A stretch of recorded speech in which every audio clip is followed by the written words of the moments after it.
ومولانا محمدا عبده ورسوله صلى الله تعالى على آله وأصحابه وأزواجه وذرياته وبارك وسلم تسليما كثيرا أما بعد فأعوذ بالله السميع العليم من الشيطان الرجيم بسم الله الرحمن الرحيم والذي بعث في الأميين رسولا من أنفسهم يتلو عليهم آياته ويزكيهم ويعلمهم الكتاب والحكمة وإن كانوا من قبل لفي ضلال مبين قال النبي صلى الله تعالى عليه وسلم المرء مع من أحب أو كما قال عليه الصلاة والسلام قال النبي صلى الله تعالى عليه وسلم الفقر فخري أو كما قال عليه الصلاة والسلام صدق الله مولانا العلي العظيم وصدق رسوله النبي الكريم نحن على ذلك لمن الشاهدين والشاكرين والحمد لله رب العالمين اللهم صل على سيدنا محمد وعلى آل سيدنا محمد مبارك وسلم اللهم صل على سيدنا محمد وعلى آل سيدنا محمد مبارك وسلم اللهم صل على سيدنا محمد وعلى آل سيدنا محمد مبارك وسلم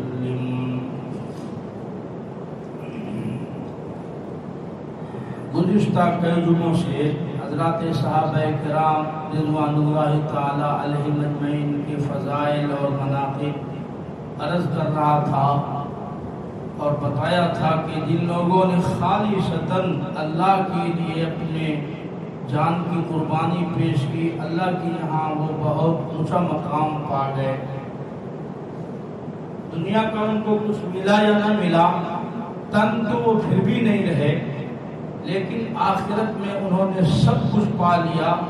انہی کے بارے میں اللہ تبارک تعالیٰ نے خاص طور پر اعلان فرمایا کہ رضی اللہ عنہم ورضوا عنہ. تو صحابہ کا جو اتنا مقام ہوگا تو ظاہر سی بات ہے کہ صحابہ کرام نے وہ قربانیاں دی ہیں، وہ مجاہدے کیے ہیں، وہ محنتیں کی تھی، گھر چھوڑا تھا، بیوی بال بچے چھوڑے تھے، وطن چھوڑا تھا، مال و دولت چھوڑا تھا. یوں کہو کہ انہوں نے تو دنیا ہی چھوڑ دی. آج اگر ہم اپنا جائزہ لیتے ہیں تو صحابہ کرام اور ہماری زندگی میں اتنا فرق محسوس ہوتا ہے کہ صحابہ تو دنیا چھوڑ دیے، ہم سے آج ریت نہیں چھوٹتی ہے، شادیوں میں رسمیں نہیں چھوٹتے ہیں صاحب، ہم سے آج منمانی نہیں چھوٹتی ہے، ہم سے ہماری خواہشات نہیں چھوٹتی ہے، ہم سے ہمارا بڑا پن نہیں چھوٹتا ہے. تو کہاں وہ اور کہاں آج مسلمانوں کی یہ حالت ہے؟ یہی وجہ ہے کہ آج دوسروں کے ڈنڈے ہیں اور مسلمانوں کے سر ہیں، ہر جگہ پٹ رہے ہیں، کٹ رہے ہیں، پھسانے حال کوئی نہیں. تھوڑا سا ہم جائزہ لیں اپنا، 1400 سال پیچھے کی جو ہے حالات دیکھیں پڑھیں. چونکہ آج 10 ربیع الاول ہے اور لوگ کہتے ہیں کہ 12 ربیع الاول کو حضور صلی اللہ علیہ وسلم دنیا میں تشریف لائے. تو آپ دنیا میں تشریف لائے تو تشریف لانے کے بعد انقلاب برپا ہوا کیسے؟ تھوڑے سے عرصے میں، تھوڑے سے وقفے میں اتنا بڑا انقلاب بغیر جان مال کے قربانی کے نہیں ہو سکتا ہے.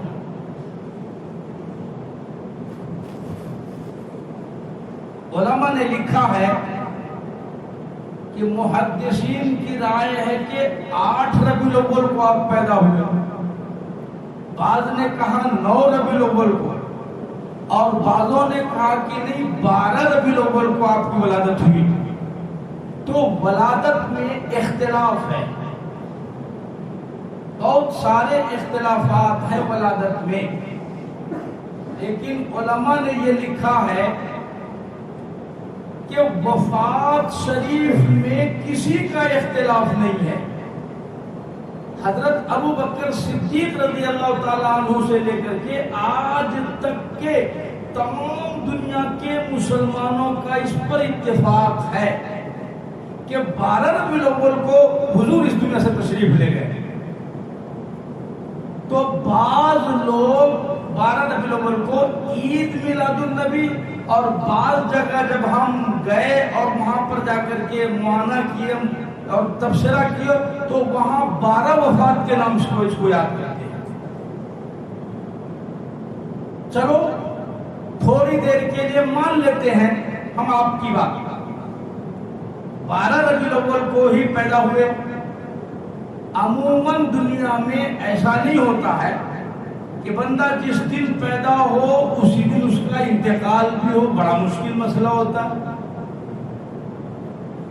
آپ کی بات اگر ہم مان لیتے ہیں کہ 12 کو ہی آپ کی ولادت ہوئی اور 12 کو ہی وفات پھر ہو گئی، 12 ہی ربیع الاول کو، تو اس پر بھی اللہ تبارک تعالیٰ کی بڑی حکمتیں ہیں، بڑے راز ہیں.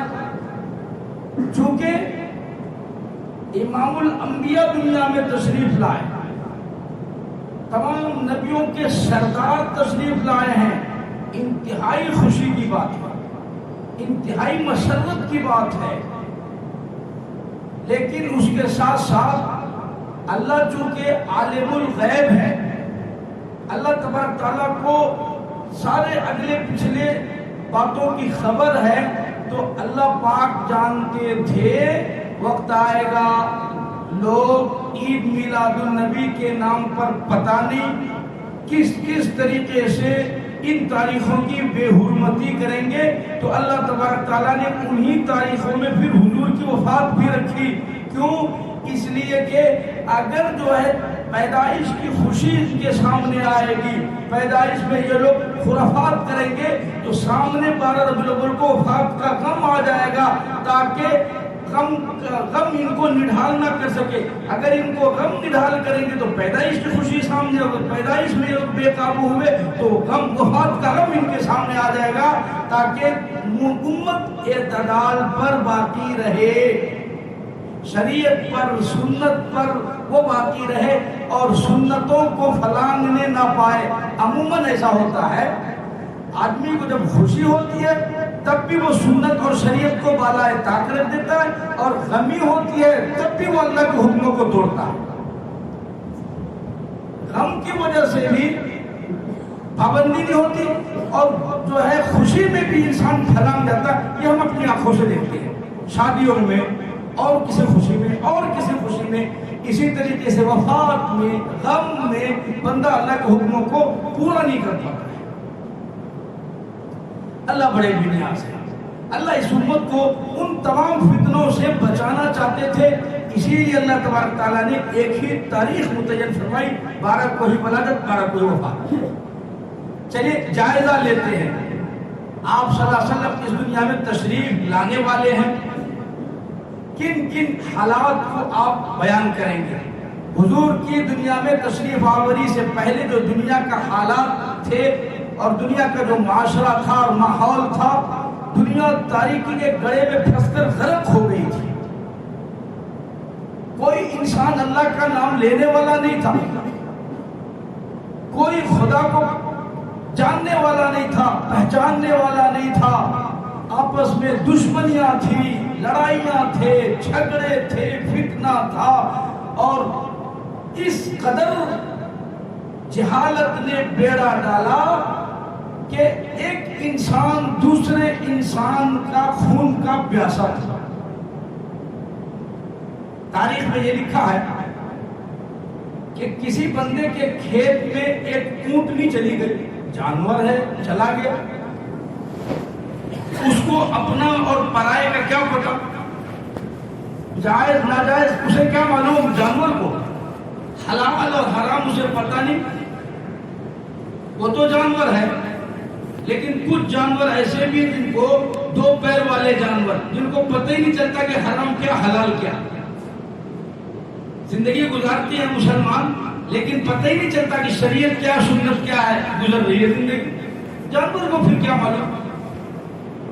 تو کھیت والے نے اس اونٹنی کے تھن کاٹ دیے، غصے میں آ کے سزا کے طور پر اس کے تھن کاٹ دیے۔ اس بات پر دونوں خاندان میں لڑائی چھڑی، جنگ چھڑی۔ یوں لکھا کتابوں میں کہ وہ جنگ اتنی لمبی چلی کہ 63 سال تک دونوں خاندانوں میں جنگ چلتا رہا۔ باپ مرتا تو بیٹے کو وصیت کرتا جنگ بند مت کرنا، میرا ناک کا مسئلہ ہے۔ بیٹا مرتا تو وہ اپنے بیٹے کو وصیت کر کے جاتا کہ یہ جنگ ختم نہیں کرنا، بدلہ لینا، اگر تم بدلہ نہیں لوگے تو میری پگڑی اچھل جائے گی۔ دشمنی کی طوفانوں میں جینے والے لوگ، دشمنیوں کے بھیڑ میں جینے والے لوگ، ایسے ماحول میں جبکہ لوگ خانہ کعبے کے گیٹ پر کھڑے ہو کر کے یوں اعلان کرتے تھے، لو بھائی میں سب سے بڑا ہوں، میں سب سے زیادہ عزت والا، آبرو والا، میں سب سے بڑا۔ کیوں سب سے بڑا ہو؟ وہ کہتا تھا اس لیے کہ میرے ماں باپ کے 1000 عورتوں سے مردوں سے چکر چل رہا ہے، اس لیے میں سب سے بڑا ہوں۔ جہالت، تصور کریں، بچے پیدا ہوتے تو ان کے حلق میں پہلا قطرہ شراب کا جاتا، اللہ اکبر کبیرہ۔ بیٹی پیدا ہوتی ہی اسے زندہ دفن کر دیتے۔ جہالت، تصور کریں آپ، میں تھوڑا سا نقشہ دکھا رہا ہوں۔ جن کے 2 بیٹے ہوتے تو باپ کہتا مجھے 2 بیٹوں کو کما کر کھلانے کی طاقت نہیں ہے، ایک کو رکھتا اور دوسرے کو ذبح کر دیتا،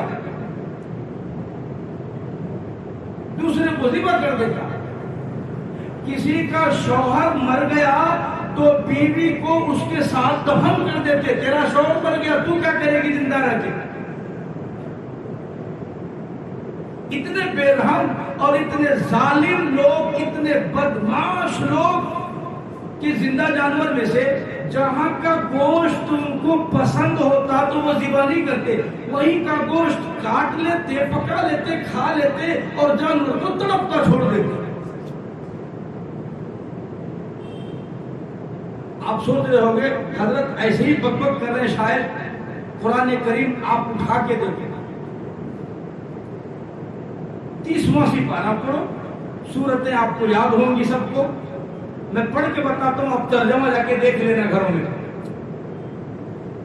اپنی بچیوں کو وہ زندہ درگور کرتے، پروردگار عالم جل شانہ نے ان کے اس حرکت پر اللہ تبارک تعالیٰ نے سوال کھڑا کیا، فرمایا وَإِذَا الْمَوْءُودَةُ سُئِلَتْ،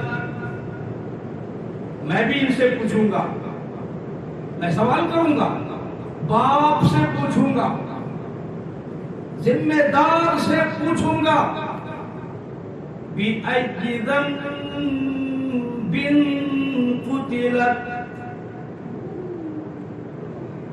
اللہ فرماتے ہیں وَإِذَا الْمَوْءُودَةُ سُئِلَتْ بِأَيِّ ذَنبٍ قُتِلَتْ، میں اس کے باپ کو کھڑا کر کے پوچھوں گا، سوال کروں گا، بِأَيِّ ذَنبٍ قُتِلَتْ، اور چودھری اور عزت والے، آبرو والے، پگڑی والے اور نام والے اور مکے کے چودھری اور مکے کے سردار، آ ادھر کو اور میرے سوال کا جواب دے، بِأَيِّ ذَنبٍ قُتِلَتْ، کس گناہ کی وجہ سے تم نے اس بچی کو زندہ درگور کیا، اس کا جرم بتا، اس کی خطا بتا، اس کا گناہ بتا، بِأَيِّ ذَنبٍ قُتِلَتْ، کس گناہ کی وجہ سے اس معصوم کو قتل کیا؟ میں پروردگار پیدا کرنے والا، میں روزی دینے والا، میں اس کی زندگی اور موت کا مالک، میں عزت آبرو کا مالک، تو نے کس گناہ کی وجہ سے اس بچی کو زندہ درگور کیا؟ اس کی خطا بتا، اس کا جرم بتا، ورنہ تجھے یہاں سے ہلنے نہیں دیا جائے گا۔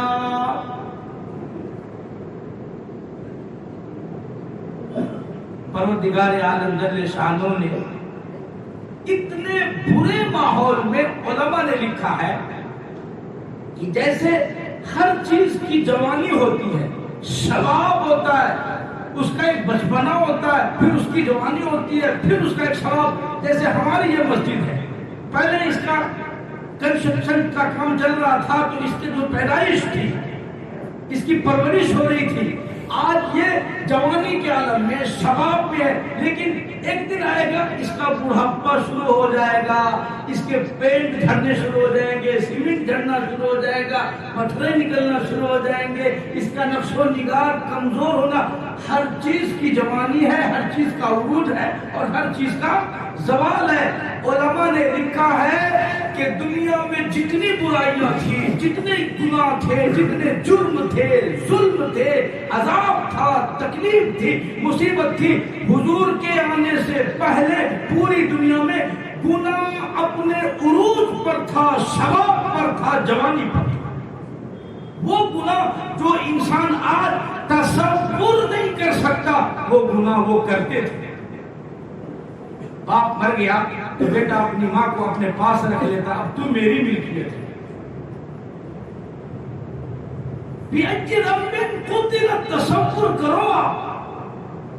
لیکن قربان جاؤں پروردگار عالم جل شانہ پر، پروردگار عالم نے فضل فرمایا، رحم فرمایا۔ ایسے ماحول میں آپ نے اپنے نبی حضرت محمد الرسول اللہ صلی اللہ علیہ وسلم کو بھیجنے کا فیصلہ فرمایا، اور فرمایا کہ وہ بجلی کا کڑکا تھا یا صوت ہادی، وہ بجلی کا کڑکا تھا یا صوت ہادی، عرب کی زمین جس نے ساری ہلا دی، عرب کی زمین جس نے ساری ہلا دی۔ حضور تشریف جب دنیا میں لائے، پورا نقشہ پلٹ گیا، پوری زمین ہل گئی، پورا عرب ہل گیا، اور ایسا ماحول آپ نے دیا، اور اس طریقے سے آپ نے صحابہ کی پرورش کی، تربیت کی، تعلیم کی۔ ہائے ہائے، کہنے والے کہہ گئے کہ خود نہ تھے جو راہ پر اوروں کے ہادی بن گئے، خود نہ تھے جو راہ پر اوروں کے ہادی بن گئے، کیا نظر تھی جس نے مردے کو مسیحا کر دیا۔ دستوں گریبان ہونے والے لوگ، دشمنوں کی بھیڑ میں جینے والے لوگ، ایک دوسروں کو قتل کر دینے والے، آپس میں بھائی بھائی بن گئے، آپس میں پیار آ گیا، محبتیں آ گئی، اور ساری دنیا کے لیے نمونہ پیش کر کے دکھا دیا۔ ساری رسمیں صحابہ نے چھوڑ دی، سارے راج ختم کر دیے، سارے ظلم کو دفن کر دیا، سارے ستم کو دنیا سے ختم کر کے کائنات کے لیے نمونہ بنا کر پیش کیا۔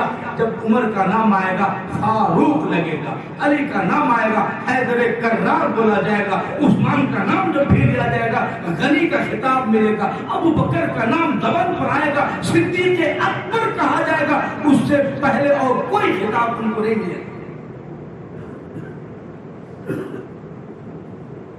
اللہ تبارک تعالیٰ نے آپ کو اس دنیا میں بھیجنے کا فیصلہ فرمایا۔ اللہ پاک نے حضرت عبداللہ کو پہلے دنیا سے اٹھا لیا،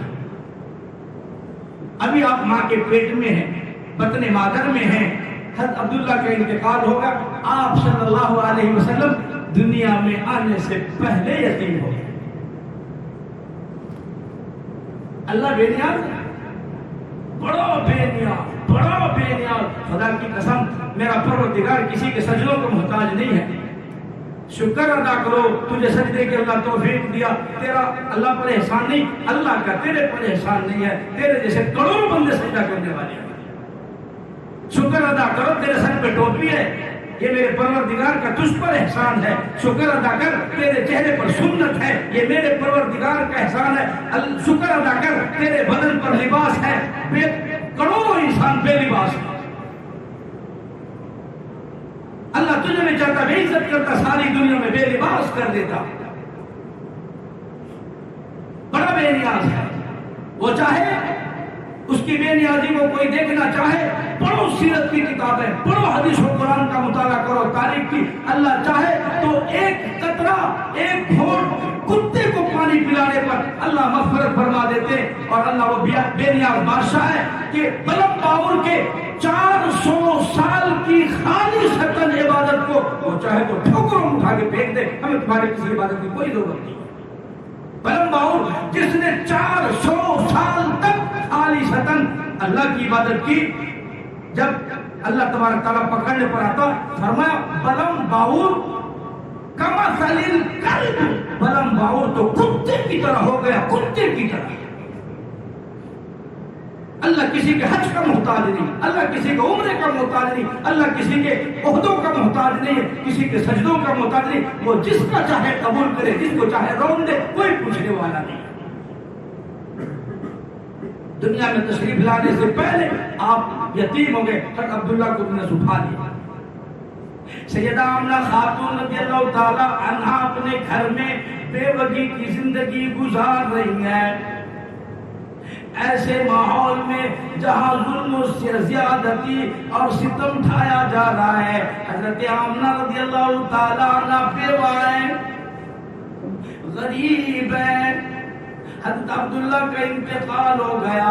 ایک دن حضرت کی دادی نے حضرت کے دادا کو بلا کر کے پوچھا، عبد المطلب تمہیں معلوم بھی ہے یہ جو میری بیوہ بہو ہے آمنہ، یہ جو میری بیوہ ہے غریب ہے، یتیم ہے، حضرت عبداللہ کا انتقال ہو گیا.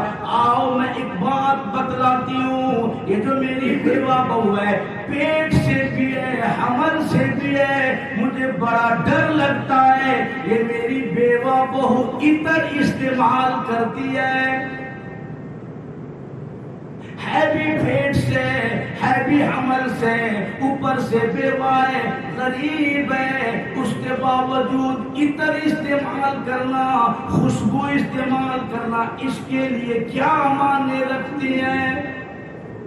عبد المطلب ہمیں اپنی عزت کی بڑی فکر ہے، آبرو کی بڑی فکر ہے. اور لوگوں اندازہ لگاؤ ابھی دنیا میں نبی تشریف نہیں لائے، قرآن آیا نہیں، اسلام نہیں آیا، شریعت نہیں آئی، اس کے باوجود حضرت کی دادی حضرت کے دادا سے کہتے ہیں ہمیں ہماری عزت کی بڑی فکر ہے. آج اسلام کے ماننے والوں، قرآن کے ماننے والوں، دین و اسلام پر عمل کرنے والوں، 3 گھنٹے اپنے بیوی بال بچوں کو فلموں کی طرف چھٹیاں دینے والے، شرم کرو، حیا کرو. ابھی نبی تشریف نہیں لائے، اس سے پہلے اللہ کے نبی صلی اللہ علیہ وسلم کے خاندان والے تمہیں کیا سبق دے رہی ہے؟ عزت بہت بڑی دولت ہے. 7 8 گھنٹے کی چھٹیاں دے کر، سرک برک کپڑے پہنا کر اپنی جوان بچیوں کو اسکول کالجوں کی طرف بھیجنے والے، شرم کرو.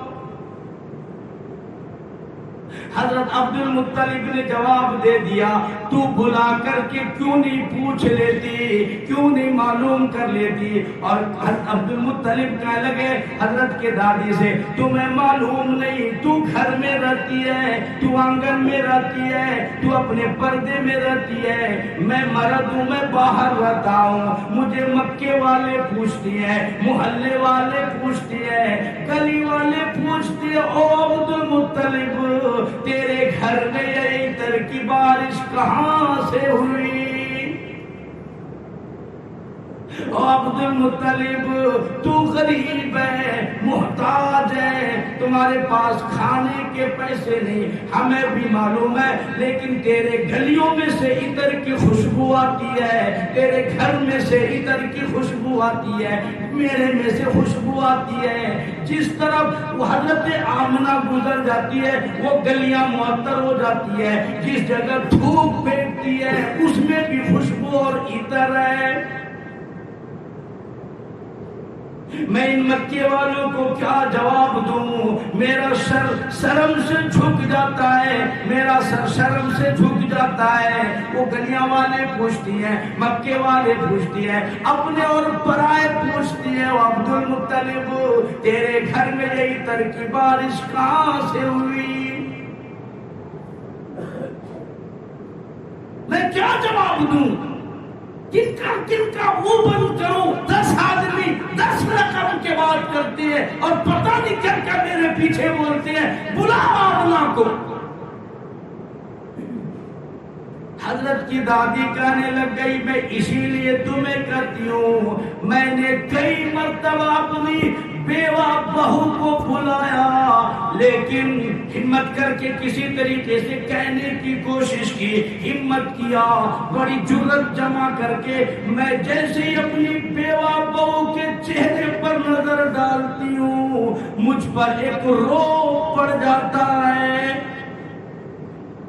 میں پسینوں پسینہ ہو جاتی ہوں، پوچھ نہیں سکتی۔ اس کے چہرے میں اتنا روب ہے، اتنا جلال ہے، اتنی چمک ہے، اتنی دمک ہے، ابھی دنیا میں تشریف نہیں لائے، اللہ پاک نے دور دور تک روب ڈال دیا۔ کہنے لگی تم مرد ہو یار، ہمت والے ہو، بہادر ہو، مکے کے سردار ہو، خانے کعبہ کے متولی ہو، مسجد کے ذمہ دار ہو، عزت والے، آبرو والے، حسب نسب والے، ارے تو بلا کے پوچھنا مجھے کہیں کو کہہ رہا تو؟ حضرت کے دادا حضرت کی دادی دونوں آئے تشریف رکھے۔ حضرت کے دادا عبد المطلب نے آواز دی، آمنہ بیٹی ادھر آ۔ جی ابا، تشریف لے آئی، بیٹی بیٹھ جاؤ، بیٹھ گئے۔ حضرت عبد المطلب پوچھنے لگے سوال، بیٹی تمہیں معلوم ہے میں خانہ کعبہ بیت اللہ اللہ کا گھر، بیٹی میں اللہ کا گھر کا ذمہ دار ہوں، متولی ہوں، صدر ہوں، سیکریٹری ہوں، محلے میں خاندان والا ہوں، حسب نسب والا ہوں، عزت والا ہوں، آبرو والا ہوں، مسجد کا متولی ہوں، ممبر ہوں، ذمہ دار ہوں، پر بیٹی سیدہ آمنہ خاتون رضی اللہ تعالیٰ عنہ کہنے لگے ابا یہ پر کا کیا مطلب ہے؟ کیا ہو گیا؟ ٹھیک ہے، صدر ہو، سیکریٹری ہو، ذمہ دار ہو، عزت ہے، آبرو ہے، حسب ہے، نسب ہے، سب کچھ ہے، یہ پر کا کیا مطلب؟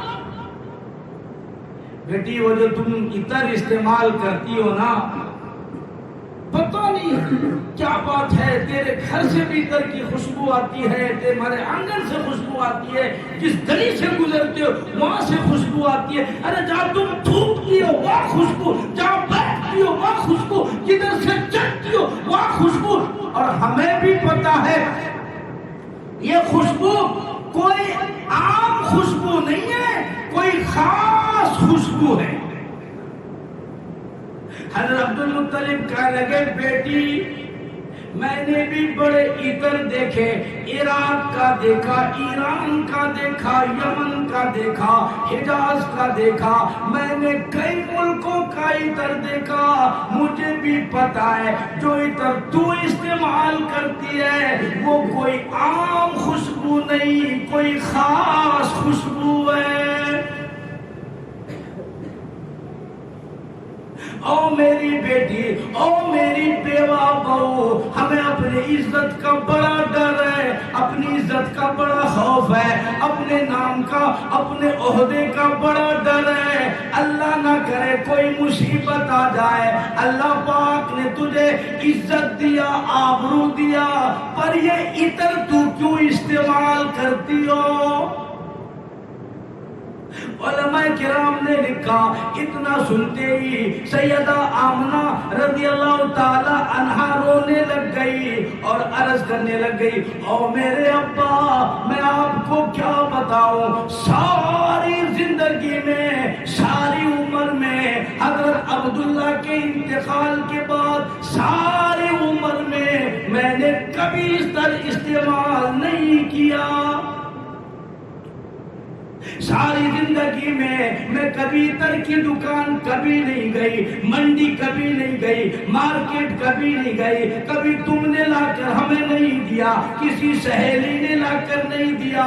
حضرت آمنہ کہنے لگ گئی، پتہ چلا نہ تم نے خریدا نہ میں نے خریدا نہ کسی نے اور لا کر کے دیا۔ حضرت آمنہ کہنے لگی، پر ابا اپنے پیٹ پر ہاتھ رکھ کے کہنے لگ گئی، ایسا معلوم ہوتا ہے اس آنے والے مہمان کی برکت ہے، اور کیوں نہ ہو، کہتے کہ ہزار بار بشویم دہن زمش کو گلاب، ہنوز نام تو گفتن کمالے بی ادبی۔ او لوگو، اللہ نے اتنا بڑا پیغمبر عطا فرمایا، اتنا بڑا نبی عطا فرمایا، اتنا اونچا مقام عطا فرمایا، پروردگار نے سارے قرآن مجید میں سارے کلام میں 6666 آیتوں میں کبھی اللہ نے یاسین کا، کبھی طٰہٰ کا، کبھی مزمل کا، کبھی مدثر، کبھی یا ایھا النبی، کبھی یا ایھا الرسول، سارے قرآن میں یہ وہ نام ہے۔ پروردگار عالم جل شانہ نے کبھی آپ کے نام کے ساتھ خطاب نہیں کیا۔